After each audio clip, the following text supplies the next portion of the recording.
It's a Manchu. Welcome to Minecraft Bedrock vs. Java, where I play through both versions of the game and compare them.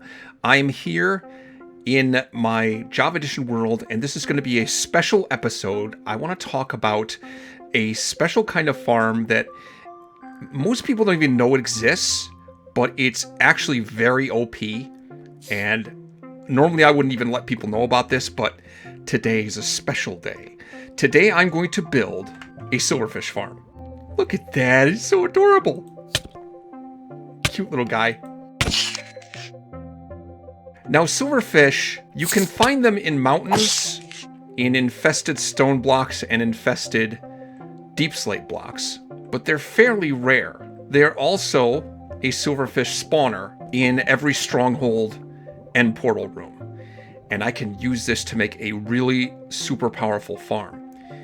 The thing about silverfish is, you can see that they're spawning and like disappearing. They're actually going into some of these blocks and infesting them. I wonder if I can see on this debug menu here. Yeah, you see it says infested stone bricks. Infested mossy stone bricks.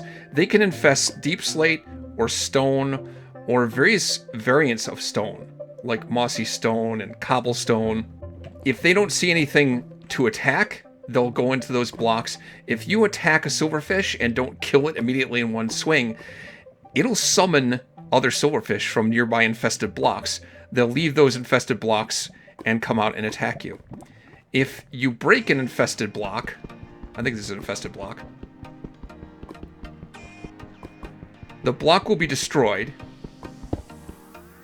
That wasn't an infested block. Where's an infested block? Right here. If you break an infested block, the block will be destroyed and the silverfish will come out of it. And again, if I like punch this guy and don't kill him, other silverfish will come out. And I could easily get swarmed very quickly, so I gotta be careful of that. The point is, for this farm to work, I'm gonna have to make the walls of this farm out of some material that's not stone or some variant of stone. Something that the silverfish can't infest. And I'm going to use a block which, like the silverfish, is underappreciated, underutilized, and really cute. I'm going to use diorite. Alright, so the first thing I'm going to have to do is I'm going to have to put glass blocks on top of the end portal frame and on top of the spawner itself, because I don't want to have silverfish spawning on top of those blocks and just hanging out there. And then I can make the roof of this right above that. I guess I better get rid of this lava too while I'm at it.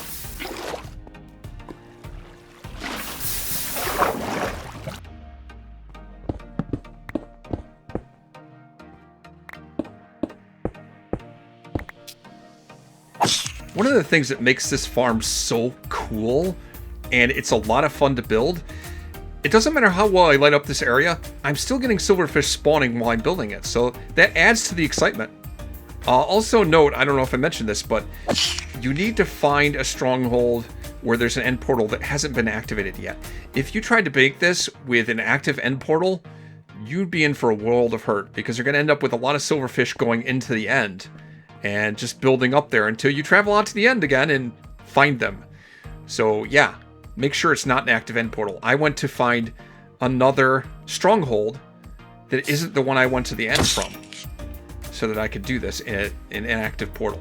This spawner, like most other spawners, will spawn mobs in a 9x3x9 area around the spawner in Java Edition, or 1 block above or below, and up to 4 blocks away taxicab distance in Bedrock Edition. In other words, this pattern I made out of granite on the ceiling is kind of the footprint of where they'll spawn in Bedrock Edition. Now, I'm in Java Edition now, and I've built out this area 4 blocks from the spawner in all directions. That's good enough to work in either version, so that's kind of how you should do it, and this design will work in both versions. Alright, so now that I've made the walls of this, I hope I don't run out of diorite, because then I'll have to use some other blocks, but it's looking pretty good so far. I want to dig down 6 blocks from this spawner. So I'm down, what, 2 blocks right now? Yeah, it's 2 blocks below right now. I want to dig down another 4 blocks to make the 4 blocks below.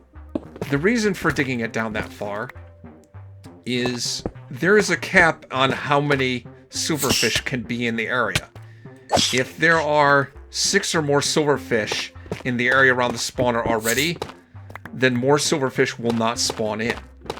And the area around the spawner is a 9 by 9 by 9 area. If there are 6 or more silverfish in that area, then more silverfish will not be able to spawn. Oh, look, I found diamonds. A diamond. See, making this spawner is very lucky. Anyway, what was I saying? Right, a 9 by 9 by 9 area around the spawner. If there are 6 or more silverfish in that area, then more silverfish will not be able to spawn. And in Bedrock Edition, that area is 16 by 10 by 16. By dropping all of the silverfish that spawn down 6 blocks, they're going to be out of that area.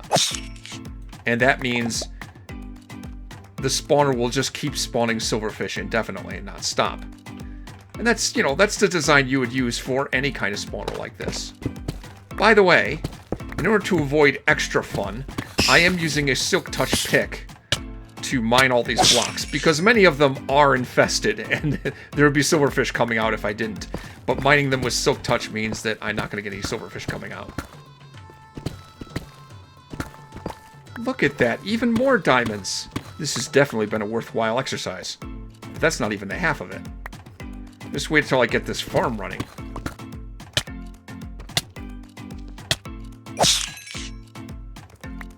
And more diamonds. Holy cow.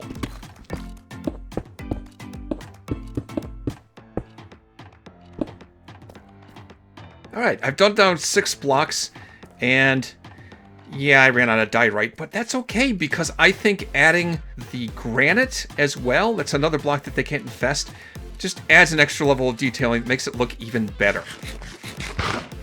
It's not quite good enough yet, because there's still deep slate here. That's something the silverfish can infest, so I need to actually replace the floor as well. And I guess I'll use granite, because that's what I got. Alright, just to demonstrate really quickly, I'm going to put water sources in these 2 corners, and the water flows down to those edges. So I made granite floors all along here that silverfish can't infest. And then I have these wood blocks here that are temporary. I'm going to break those away, but I just want to put them up there temporarily to show that's how far the water has to flow. Normally I could put down the water sources first and then dig out this area, but actually because I have to replace all those blocks, I kind of needed to place them down, the replacement blocks first. And now, dig out the floor here and replace this floor with granite as well. Okay, now we break these blocks all away. Oh.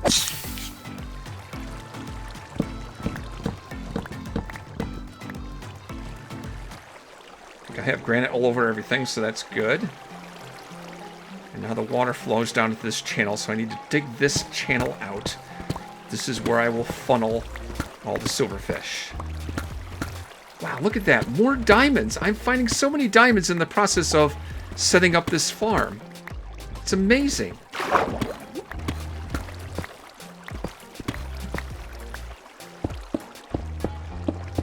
And let me put some trapdoors down here.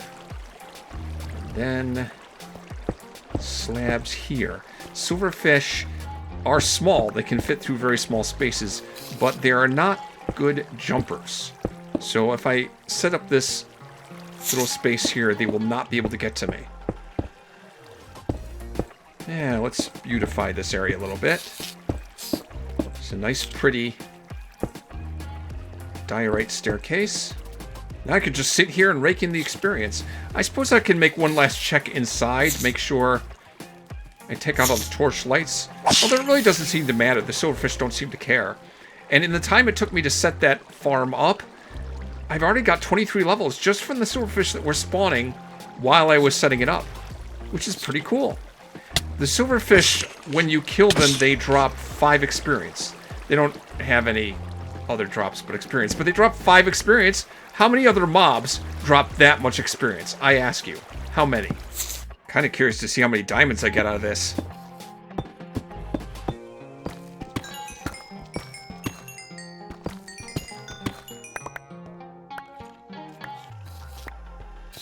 Look at that. I got 40 diamonds 40 diamonds for my efforts of making this farm. That is so worthwhile. Yeah, look at all those silverfish. And all the levels I'm raking in. And, you know, as I said, this farm works exactly the same in Bedrock Edition and Java Edition. It's a great farm, and you should build one yourself. A silverfish farm in Minecraft is, without a doubt, the best farm in Minecraft. It's the most underrated, most OP farm that there is. There's a reason why silverfish spawners are the rarest spawner in the game. Now, I know you're probably thinking, is it really worth it to go and find a stronghold that you haven't used to get to the end, so you have to find another stronghold? Is it really worth it to go all the way out there to build this farm? Is it really worth it when the silverfish don't actually have any drops other than experience? Is it really worth the 5 experience you get for each silverfish? Is it really worth the harassment that they give you while you're building it because you can't spawn-proof the area to prevent them from spawning while you're building the farm? Yes! Of course it is! And if you think otherwise, you are definitely missing the point. So remember to like this video, subscribe to the channel, share this video with your friends, and in the comments, tell me why you think silverfish are the cutest, most awesome mob in the entire game of Minecraft. And I'll see you next time for more videos on Amon Chooses Minecraft, Java vs. Bedrock.